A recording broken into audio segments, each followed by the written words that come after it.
റേഷ്യയിലില്ലേ നമ്മളൊരിക്കലും എന്ന് ആദ്യം റേഷ്യ ചെയ്യുന്നില്ലേ അതേമാതിരി അക്ഷരം പരമം ബ്രഹ്മം ക്ഷരിക്കാത്ത ഈ പ്രപഞ്ചത്തിൽ കാണപ്പെടുന്ന വസ്തുക്കൾ മുഴുവൻ അനുനിമിഷം മാറിക്കൊണ്ടിരിക്കുന്നതാണ്. ഈ മാറിക്കൊണ്ടിരിക്കുന്നതിന് ആധാരം ഏതോ അതിനെയാണ് നമ്മൾ സത്ത് എന്ന് പറയുന്നത്. എല്ലാ മതങ്ങളും അതെ. സത്ത് എന്ന് പറഞ്ഞാൽ ഉള്ളത്. ആ ഉള്ളതിനൊരു പ്രകൃതം ഉണ്ട്. എന്താ പറയുക, അനുനിമിഷം അത് മറ്റൊന്നിനെ ആശ്രയിക്കാതെ ഗുണഭാവ നാമരൂപങ്ങളിൽ ഇങ്ങനെ മാറിക്കൊണ്ടിരിക്കും. ഒരു ഉദാഹരണം പറയാം. ഞാൻ ചോദിക്കണോ അങ്ങ് എത്ര ഷർട്ട് ഇട്ടിട്ടുണ്ടാവും? സത്യമല്ല പറയാം, അങ്ങല്ലേ ഇട്ടുള്ളത്.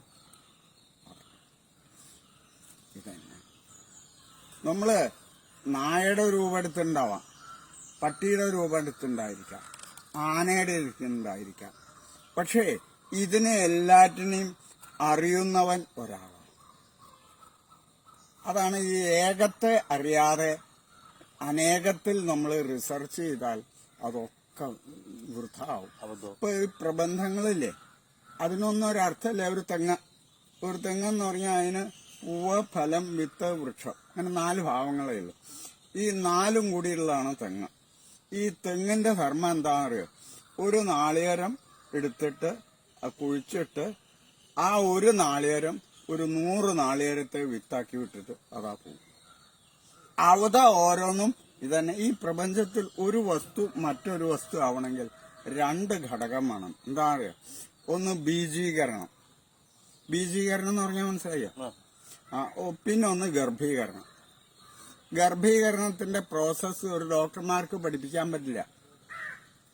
10 മാസം ഗർഭപാത്രത്തില് ഒരു ബീജം വന്നു കഴിഞ്ഞാൽ എന്തെല്ലാം പ്രക്രിയ അവിടെ ഇങ്ങോട്ട് പുറത്തേക്ക് വന്നാൽ പോരായ്മകൾ പറയാം.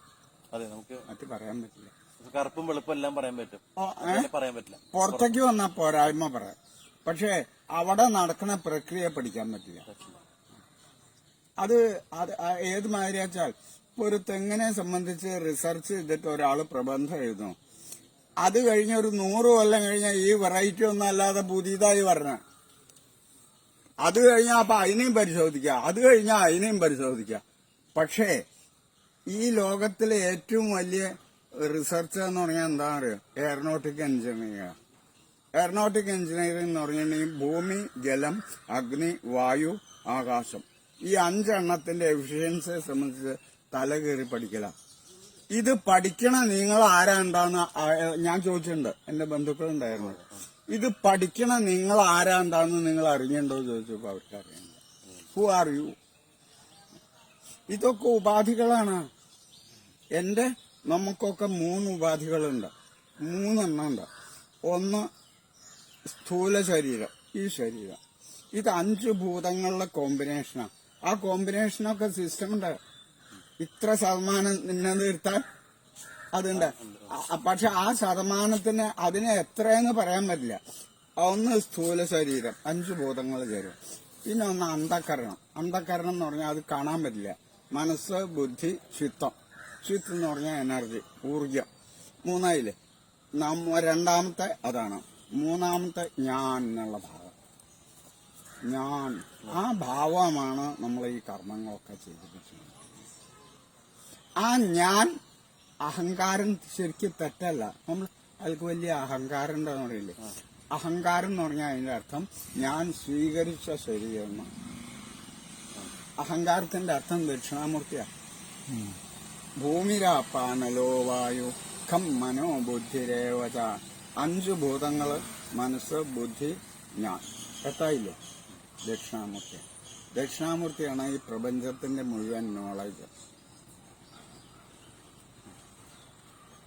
ഒരു സിസ്റ്റമില്ലേ ഇപ്പൊ മുഖ്യമന്ത്രി, മന്ത്രിമാര്, പ്രധാനമന്ത്രി, മന്ത്രിമാര്. അപ്പൊ ഈ മന്ത്രം എന്ന് പറഞ്ഞാൽ അതിന്റെ അർത്ഥം എന്താണെന്ന് അറിയോ? മന്ത്രം എന്ന് പറഞ്ഞാൽ ഈ സാധാരണ മനുഷ്യരിലൊക്കെ അനുനിമിഷം ഉള്ളിൽ നമ്മളുടെ മനസ്സിൽ ഓരോ ഭാവങ്ങൾ ഇങ്ങനെ വന്നു. ആ 3 ഭാവങ്ങളേ ഉള്ളൂ. 3 എണ്ണമായിട്ട് ഡൈവേർഷൻ ചെയ്യാം. സാത്വികം, രാജസം, താമസം, ഉത്തമം, മധ്യമം, അധമം ചിന്തകള്. എന്നാൽ 99% ആളുകളും ആ ഭാവത്തിനനുസരിച്ച് ക്രിയകളാ ചെയ്തുകൊണ്ടിരിക്കും. എന്നാൽ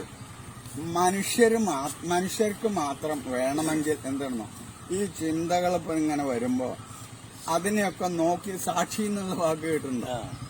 അതിനോട് അറ്റാച്ച്മെന്റ് ബന്ധപ്പെടാതെ അതിനെ കണ്ടുകൊണ്ടിരിക്കണതിനാണ് സാക്ഷി എന്ന് പറയുന്നത്. അപ്പോ ഈ ഭാവങ്ങൾ നമ്മളിൽ കൂടി ഇങ്ങനെ കടന്നു പോകുമ്പോ ഈ ഭാവങ്ങൾ എവിടുന്നാ വരുന്നത്? ആകാശത്തുനിന്ന്. ആകാശത്തിലല്ലേ ഭൂമി, ആകാശത്തിലല്ലേ ചന്ദ്രൻ, ആകാശത്തിലല്ലാണ്ട് ഈ ഒരു വസ്തുവിനെ കാണിച്ചിട്ടുണ്ടാവില്ല. അപ്പോ മനുഷ്യന് മാത്രം വേണമെങ്കിൽ ഈ